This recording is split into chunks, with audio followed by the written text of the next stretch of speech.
Has been tense for several weeks as hospitals get closer and closer to capacity across the state.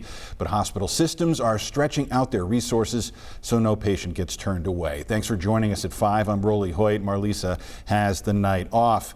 THV11's Mercedes McKay is joining us live from Baptist Health, breaking down exactly how they are stretching their resources. Mercedes, I'm assuming this is not an easy task. Rolly, you're right. Turning vacant rooms into critical care space just isn't something that can be done overnight. But many people across the Baptist Health system are working extremely hard to get it done as quickly as possible as the need in our state gets even greater. Actually, start with our CEO and the governor and the legislature being more and more concerned about the lack of capacity. In a matter of weeks, that concern turned into action. The state gave Baptist Health $37.7 million to open and staff beds across the hospital system. You've got hospitals out in the state that they've taken their last patient, they've filled their last staffed bed. The next patient to show up in their emergency department, they're able to call and say, hey, can you take this patient? Greg Crane, president of the Baptist Health Center in Little Rock, says creating space for those extra beds is all about planning, logistics, and execution. So you've got to know where the beds are. They've got to be the right kind of beds to take care of patients, critical care beds, med-surg beds, bringing in the staff to take care of patients. While that isn't an easy task, Baptist Health managed to open up 95 of the 157 state-funded COVID beds as of Thursday, 72 of those already with COVID patients receiving care.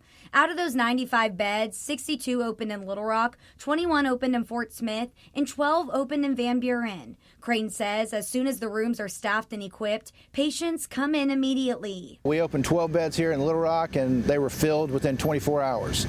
We opened 21 beds in Fort Smith and they were filled within 24 hours of critical care. Most of these rooms are vacant or makeshift, like these ones currently getting ready to open up in Van Buren. But Crane says finding space is the easiest part. It's getting the equipment and staff that is the toughest. You have a pulmonary critical care bed to put a critical care patient on.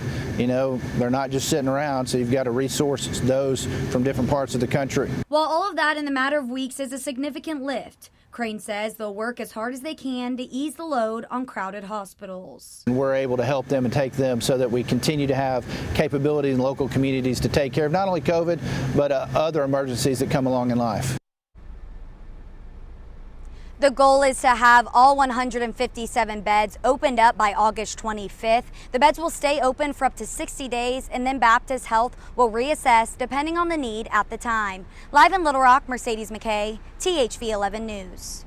All right, Mercedes, thank you. And to the point about those beds filling up right away, statewide intensive care units remain full with only a few available beds sitting empty as of this afternoon. Overall, there are just under 1,400 COVID patients, 13 fewer than yesterday when they took a head count at 2 this afternoon. 533 of them are in the ICU, 343 of them are on ventilators, and that is an all-time high.